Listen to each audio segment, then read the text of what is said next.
Hey there folks, I'm Setient and welcome back to Only Boss Fights.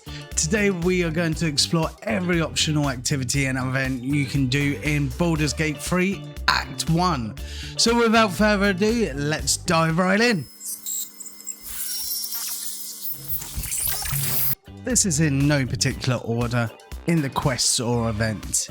If you're looking for a particular quest or event, check the description for timestamps. First quest we're going to go into is rescuing Findal.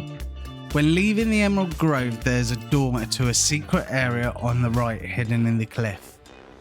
When you go in here, there are traps that can be disarmed by buttons in the area, so be careful. Once through the traps, you will come across goblins about to execute a halfling named Findal. Kill the goblins and heal the halfling to wake him. He will make his way to the Emerald Grove to safety and you can loot the treasure in the cave. There is a good quarterstaff for druid players early on. If you head past the secret door we just explained and take the next right, you will cross a river and come to an owlbear cave. Go in here and take the left path.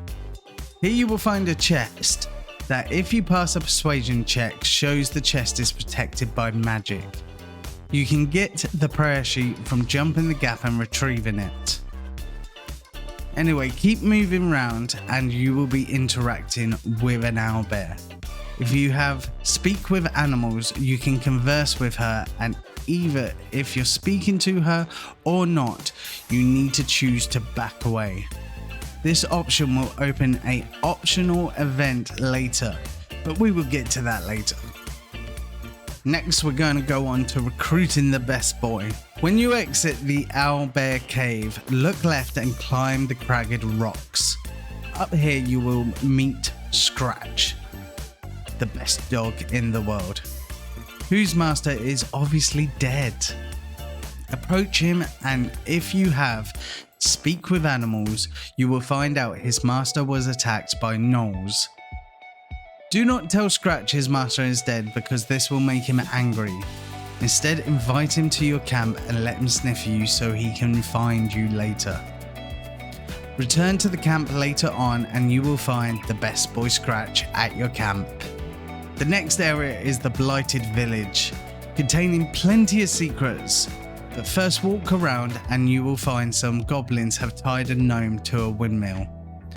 Talk to the goblins and either kill them or try to convince them that there is better things to mess around with. If you're successful, they will leave. Go into the windmill and you will find a lever that slows the windmill down. Be careful though, because there is also another lever that speeds it up and will send the gnome flying. Once slowed down, the gnome is rescued. He will tell you that he has inventory that you can have, but he doesn't know where it is. There is a hatch that leads underneath the windmill with his inventory in it, which you are willing to loot. If you continue searching the Blighted Village, you will find 3 ogres in a house. These are ogre mercenaries employed by the Absolute. To get them to work for you, you can either show them the Absolute's brand that you can get in the goblin camp, or persuade them to work for you with more gold, or as I did, convince them that they can eat anything they kill. If successful, you will receive Lump's Horn. This horn will call the 3 ogres into battle to help you. If the ogres are killed in battle, they don't respawn and the horn is useless. Next, we are going to dabble in the darker arts. Opposite the house you found Lump in, you will find an empty house with a basement. In the basement, you will find a grove with coffins in these. Opening certain ones will have a skeleton jump out of it. Kill it quickly, otherwise he will run around opening more coffins, spawning more skeletons. I recommend doing this because if you fail a skill check later, then these skeletons could all be alive and attacking you as a horde. Once you have done this, you will find a magic mirror in the corner. It will ask you a few questions. If you fail any of these questions or fail the intimidation check, a ball of fire will go around opening all the coffins if you haven't taken care of them already. Get the answers right and the mirror will open a secret lab full of necromancy items. There is a gate in this room. If you have high perception, you will find it booby-trapped. Use your best sleight of hand character, I used Asterion, and it will not be a lot of trouble to get to the strange book. This strange book is the Necromancy of Thay. You will need to find the Dark Amethyst, which we will cover later. But for now, if you do have it, you can either open the book yourself or give it to Asterion to open. You will have to pass 3 wisdom saves if you decide to open the book, and if passed, you will receive the buff Forbidden Knowledge, which will give you a permanent +1 to all wisdom saving throws and ability checks, plus the Speak with Dead ability. After that, you won't be able to read the rest of the book till a later act. To find the Masterworks Forge, enter the house on your right as you enter the Blighted Village. You will find a hole with a spider's web on it. Use fire to get rid of this and jump in the hole. Once here, search around and you will find the masterwork, blueprints and a forge. We will explain how to get the main ingredient in the Underdark later, the Sensir Bark. If you already have the Sensir Bark, you can start the forge by using a fire spell on it and using the bellows to heat it up. Add the Sensir Bark and the flames will go blue. You will now be able to create either the Masterwork knife, greatsword or sickle by combining the plain weapon with it. This weapon will add a +1 to attack and damage rolls, plus add silence to targets hit with this weapon. Now to find the Dark Amethyst. There are 2 ways to get to where it is. If you have a high perception check, in the forge you will find a broken wall. This way is the long way, and my advice is to take care of the spiders at the entrance and then rest before you fight the mini-boss, the Phase Spider Matriarch. The other way is in the Blighted Village. There's a well in the village. Climb down this and you will be right by the Phase Spider Matriarch.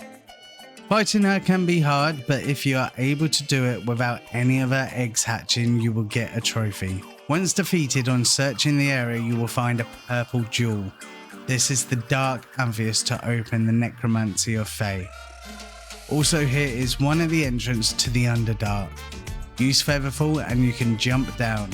I recommend being a high enough level because where you land there are 2 Minotaurs that you have to fight. Now for a good side mission, the Hag. If you take the path to the sunlit wetlands outside the Blighted Village, you will find 2 men harassing an old woman called Auntie Ethel. They will tell you she is a hag and that she has their sister. If you side with the brothers, she will rip into you, upset and disappear. The brothers will refuse your help, and if you follow the path they went, you will find them dead. Continue to head through until you get to the Putrid Bog and you will come to a shack. This is Auntie Ethel's shack. Go inside and she will be shouting at a young girl, Marina, the brother's sister. Auntie Ethel will tell you she can sense the tadpole and can help you remove it for a price. That price is one of your eyes. I recommend not doing it because she will remove your eye, which will lower perception, and then not be able to remove the tadpole, leaving with you Auntie Ethel's charm as a replacement. It can be used to +1 to all stats, but only till your next long rest, and poof, she is gone. If you explore the shack and you pass perception checks, you will find out that the fireplace is an illusion. Go through the fireplace and you will enter the overgrown tunnel. Here you will see Auntie Ethel in her true disgusting form. She will tell you to leave her personal playhouse and disappear. Look around and you will find people getting tortured, including Lorraine, who you can save later. Next to Lorraine, you will find a door that is a face in bark. Convince it to open and move on. Here you'll be attacked by 4 people in masks. They will throw rolls to see if they will attack you. Kill them or knock them out, the choice is yours. There's no difference in the outcome. Once they have been taken care of, you will move on and find an area with traps. The gaseous vents can be sealed by throwing anything on top, blocking them. Before getting to the bottom, make sure to have some water on you or spell Create Water. When you enter the bottom, you will find Auntie Ethel and Marina in a cage. When the fight starts, she will set Marina's cage on fire. This is where the water comes in handy. If you don't have water, finish the fight as quickly as possible or interact with Yellow Orb to bring the cage down. Auntie Ethel will create illusions of herself. My recommendation is find the real one and get your hard hitters to concentrate on her while the rest get rid of the illusions. But be careful to make sure not to kill her, just get her HP down lower than 10, then she will surrender. Once she's surrendered, she will offer you a gift that will increase one of your stats permanently by 1 if you let her escape with Marina. If you have high intimidation, you can roll to save Marina and get the buff, or you can just kill her for now at least. Once she is gone, and if you save Marina, she will be upset that you saved her because she is trying to bring back her dead husband. She will leave and you can find a wooden door with ingredients, a weapon and a wand called Bitter Divorce. Head through the mushroom portal and you will find Marina in front of a coffin with her dead husband inside. You can use the wand to bring him back, but as a zombie. The zombie wants a master and whoever has the wand is his master. You can either keep it or give the wand to Marina. The next two are time sensitive, so do it before either destroying or saving the Emerald Grove. You can learn how to play an instrument and earn gold from it, which can help during your adventure. What I count as a secret entrance, because I didn't see it, at the Emerald Grove on the left as you enter. Go up here and take a right and you will meet a Tiefling who will teach you to play an instrument. I missed this and the Tiefling had moved on. Next is you can save a Tiefling child from Harpes. If you go to the left at the secret path and stop her walking towards the Harpes song, then kill the Harpes and she will be saved. I missed this also and only found the Harpes and the corpse of the dead Tiefling child. When heading on the high road you will encounter some gnolls, and once defeated there's a note mentioning a caravan. Head to the area the note mentioned and the caravan will be under attack by gnolls. If you use the Iliad power you can get the alpha to attack his own. Once all the gnolls are defeated you can kill the alpha gnoll or make him kill himself. Now you can speak to the two survivors of the caravan. If you don't ask for the chest, they will invite you to a place called Walking's Rest, a hidden tavern, and he gives you the code phrase you need to say to enter. Go to where it's marked on your map and you will give the code phrase to enter. You will be invited to go to the basement in some caverns and behind a bookcase, and here you can buy some good loot, but also an artist. This artist who says to buy him and his patron will pay you coin for him back. Once bought, you can tell him to go back to Baldur's Gate and he tells you to find him there to be repaid. We will see how this plays out when we get to Baldur's Gate. On your way to the tavern, you probably found a mansion burning. You will be told that Grand Duke Ravenclaw could be in there. If strength is high, you can smash the door in or use the connecting building to enter. Upstairs there is a man in one room and a woman in another. Save them both and make your way out. Outside you will find the woman is Counsellor Florrick. She will tell you the Archduke has been kidnapped and we need to rescue him. This doesn't happen till a later act if you agree to help. The man that you saved is looking for his wife now, Miri. Agree to help and you will find her in the building on the left as you look at the main building, and she has been slaughtered by goblins. This is not a happy end to his story. Right, remember the owlbear we found earlier and left alone? When you enter the goblin camp, you will see an owlbear cub with some goblins. The goblin will challenge you to play chicken chase with the owlbear and make a wager. I was able to persuade the owl to run to the posts and win the game. Here you can tell him about your camp, but you will have to persuade the goblins to let him go. As a druid, I was able to persuade them to let him go because he will get bigger and tougher. If you're not a druid, you can persuade the goblin or intimidate them to release him. Once released, the owl cub will run away, but won't turn up to your camp straight away. While having long rest, the owl cub will come along asking for food or healing. After helping a few times, he will stay and become friends with the best boy Scratch. In the upper floors of the goblin camp, you will find Volo the Bard in a cage. Convince the goblin to let him out and he will go back to your camp. I have made a short about what he can do to help in the camp, so go check out that short. In the room next to the bard, you will find a torturer who worships Lovitar. Let him hit you a few times with his mace and pass the skill checks for the permanent blessing Lovitars Love. For more details, there is another short on my channel detailing this. Okay, we are now going to explore all the events in the Underdark. First is a nod to King Arthur and his sword Excalibur. If you come to the Underdark via the Goblin camp, you will be in Setient Outpost. From here, take out the moonstone on the statue by the gate to deactivate the trap and leave. Take a left and you will see a mysterious sword in stone. Use whoever in your party has high religion or high strength to interact with the sword. You will have to pass skill checks to remove it from the stone.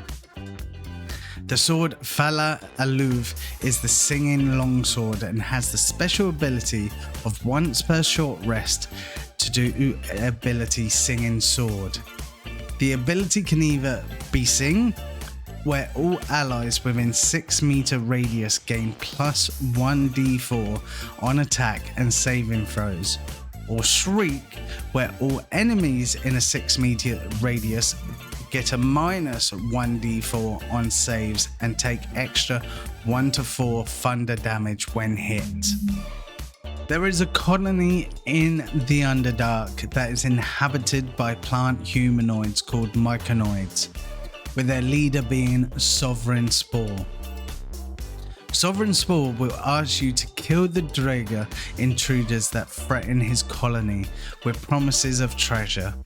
The Duergar camp is not far from the colony, and you will be spotted by their leader when you approach it. After a short cutscene, the fight will start. This fight can be hard if ill prepared. Once they are all defeated, return to the colony to get the giftless spores. This status effect adds a plus 1d6 bonus to attack rolls, ability checks and saving throws until your next long rest. So I recommend after the fight using a long rest so you get the most of this. He will also open his treasure vault that you can get to. In the colony there is another Myconuid called Glut, and he will say his colony was slain by the Duergar intruders and would like to see that they are dead. You can escort him to the battle site and he will thank you, but he will also ask you to kill Sovereign Spore so he can take over the colony. The choice is yours here. If you say no to Glut, he will attack you straight away, and if you say yes, you will have to kill Sovereign Spore. Each rewards differently. In the Myconuid Colony by Sovereign Spore is a gnome that has been poisoned. If you help her with either an antitoxin or knowledge of medicine, she will thank you and give you the boots of speed. She will say that the gnomes are prisoners in the Shattered Sanctum and need saving, starting the quest Save the Grimforged Gnomes. This we will come back to later when we explore the Shattered Sanctum. If you take a right in the Underdark before the Duergar intruders camp and follow the path round, you will be attacked by hook horrors and a mage. Kill all of these and keep following until you get to the root of the Sensir tree. Head up the root and you can retrieve the Sensir Bark. If this sounds familiar, it should do, because it is the ingredient for the weapon crafting in the Masterworks Forge of the Blighted Town that we covered earlier. In the Myconuid Colony, you will find a trader that will tell you that a husband is missing. He can be found if you follow the path to the Sensir tree and continue up a rise and then down some vines. You will see a field of glowing green mushrooms. Approach slowly and Balin will tell you the mushrooms are Bibabang mushrooms and he dropped his pack and needs it to escape. You need to get your best jumper and get them to jump around the edges and down to his pack, which can be found by a torch. Then jump up again and round to him. You can stay on the ledge and throw this to him and he will use it to disappear. Quick tip, if you keep jumping around the ledges, you can find a skeleton with the explorer's ring. Go back to the beginning of the area and Balin will speak with you, giving you a scroll of invisibility, and then leave. Also, in the back of this area, you can get the mushrooms that the trader was asking for. It can be hard to get to without the mushrooms exploding. Once this is done, come back to the bridge, cause an explosion with the mushrooms, and then you can loot a lot more items in that area. The next event is a tough boss fight. If you go to the Selenite outpost and walk to the stairs on the left of the gate, you will find an opening. Head through here and you will find petrified humanoids. Get closer and a cutscene will start with the Spectator. The Spectator is a hard boss fight because he can petrify your party members and unpetrify enemies to attack you. Once defeated, and as long as you didn't kill the enemies that were unpetrified, you can speak to Dawn, who will say he had been led into a trap because he knew the location of the Adamantum Forge. He will then attack you, saying he wants no rivals in finding it. Once dead, loot him for the memory shard and use it. This will give you the location of the Adamantum Forge in the Shattered Sanctum. We will come back to this later. Also in Myconuid Grove, you will find a Tiefling. Once you start talking to him, he will call over his colleague, a Mind Flayer. The Mind Flayer will tell you he has escaped the control of the Absolute and can help you with your parasite problem. Of course, like everyone else so far, he will fail and will inform you that he needs ingredients to pierce the tadpole's mind more.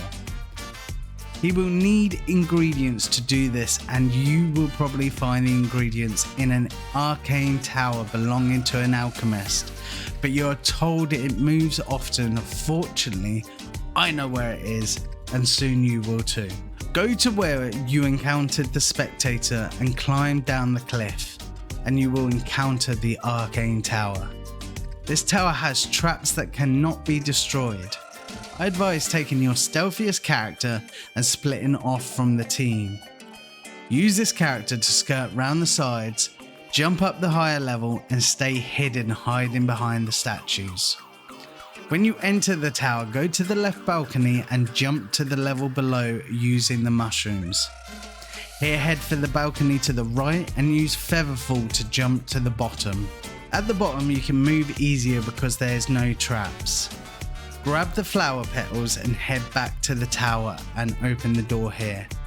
Once inside, you can put the Susar tree petal in the machine, which will power up the tower and lower the defenses. Get the rest of your team and you can explore the tower. Make sure to read the books as you explore, especially the one on the 3rd floor called The Road to Darkness. When you get to the top, you will be confronted by an automatronic, Bernard. He speaks in riddles, but if you have read the book, you will be given the option to reply to the answer of his riddle. This will make the automatronics non-hostile and can explore the top floor with no problems. Speak to Bernard again, and if you have read the book on the garden floor called Threadbare Book, this will give you a phrase to say to Bernard where he will put the guiding light ring on the table. When equipped, this will give the elevator another button to push to the basement. In the basement, you will find the alchemancy ingredients for the Mind Flayer potion, so you can return to him and let him probe your head a little bit more. The Festering Cove is a well-hidden area between where the Spectator was and the Arcane Tower. On the left is a path that is protected by exploding mushrooms. Detonate these and you will be able to jump to the end and enter the Festering Cove. Here you will find a race of fish people called Kowtow.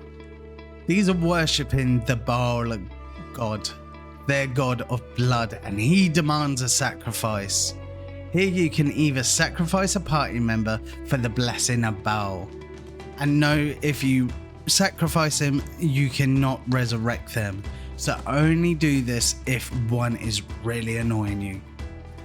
You can also pledge yourself to be his blade and kill in his name. You will be given his blade, which gives Baal's blessing when using it. Or you can see through the illusion and convince the Kowtow that their god is false. This would lead to a fight with Baal. The choice is yours. Next, we are going to travel by boat from the beach in the Underdark to the Shattered Sanctum. And there's quite a few events here that you can do. First, you will need to go into the main hall and you will be told that the true soul Nere has been trapped and he and the gnomes will die if you leave it too long. You will need to find explosives, which you can find either by speaking to the gnomes and going after one of their own who ran off with something explosive. You find this by getting through the big door across from where you docked. Head through, kill the gluttonous enemies and up the stairs to the left. Here you can jump across to a door. Entering here, the gnome will say that they will blow everyone up instead of going back. You can talk her down and receive some of the explosives from her. Or if you want a simpler one, you can find a hidden passage in a small door next to the big door, and there's a button that you will find with high perception. Before blowing the wall open, I recommend, if you are fighting against the Absolute, you negotiate with the 2 Duergar at the beginning of the main hall. They will have an uprising of Duergar and they will fight at your side to kill Nere. This helps in this fight a lot. Once open, you can talk to Nere and you can let him kill the gnomes or stop him leading to a fight. Letting him kill the gnomes will block off one of the side missions later for when one of the gnomes turns up in Act 2. If you kill him, you can take his head and take it back to the Myconuid Grove to receive your reward. Your reward depends on which of the sovereigns you sided with, Glut or Spore. You can also free the gnomes to continue the quest, save the Grimforged gnomes. If you side with Nere, this will get you one step closer to infiltrating the Absolute, and he will send you to the Moon Tower in Act 2 to tell of what has happened here. Right, now to getting back to finding the Adamantum Forge. It's here in the Shattered Sanctum, but it's hard to get to, so make sure you have plenty of trap disarm tools in your inventory. First, head to the path behind the fast travel point. Here you will find a blocked entrance. If you do this after taking Nere's head, I found no one here, but have read there will be Duergar here to either fight or convince them to remove the rubble. Then head up the stairs and the ladders and you will come to some traps. Disarm them till you get to the first ladder on the left, and you will find 2 levers here that you can use to make the bridge move to the other side. Backtrack to where the 2 Duergar were talking and you can jump up here to the top and onto the bridge you just moved. Follow to the end and then get a archer to hit the levers on the left hand side so the platform is positioned for the party to get onto. Then hit the lever and the platform will move again. Make sure to have the whole team on the platform or you are going to get into a fight with a disadvantage. Here get off and you will get into a not too tough fight, and afterwards find weapons and armor molds for the forge. Move forward and you will see the forge. For the forge you will need mithril ore, and the easiest way to do this is go left halfway down the stairs to the forge and you'll see a path with a rock that has glowing lines in it. Head here, defeat the enemies and destroy the rock with force damage. Once the mithril ore is collected, head to the forge and place the ore in the middle and the mold you want to make. You can only make one, or as I've been able to do because the levers get stuck afterwards. Once done, pull the lever and the hammer will come down, forcing the forge down. Now before you finish crafting the weapon or armor, you will have to fight a very difficult boss, Grim, the Adamantium Golem. He is very hard and only takes damage when overheated by lava, and for 2 turns after the lava is drained. I recommend keeping your ranged attackers at a distance. Also keep one party member close to the lava valve to reactivate when the lava drains. Use your melee warriors first and then the furthest ranged character last, because the golem will go after the last person who hit him. I would suggest turning off reaction weapons because the melee characters may attack as he's walking away and then turns around and hits the party members. You can also use the hammer to do 150 damage to the golem as long as he is overheated, but this would call some other enemies over. If you do this fight without using the hammer, you will also get an achievement / trophy. After he's defeated, use the hammer with the lava open and it will craft the weapon or armor that you put in. After forging your weapon, you can then jump from the forge onto a path and follow it round. You will see a lava elemental. Kill this and it will make the lava easier to cross. It is weak to ice, so use that and get it out of the lava because that will regain its health. Make your way across to find a chest with the Setient Amulet in it. When you pick it up, you will have to do skill checks to hold off from laughing, and you can speak to the Spectator, cursed monk, haunting the amulet. He will ask for your help to take him to his granddaughter in Baldur's Gate. Shadowheart will say to leave it, but the choice again is yours. There you have it, all optional events and missions in Act 1. Have I missed any? If you think I have, put it in the comments below. I hope you found this video enjoyable and helpful. If you did, please smash that like button and subscribe for more content. The bigger the channel gets, the bigger the videos and the more content I can provide for you wonderful people. Don't forget to check the community page to vote on our next video, as your input is a significant part of this channel. Thanks for watching and we'll see you next time on Only Boss Fights. Have an amazing day, you wonderful people.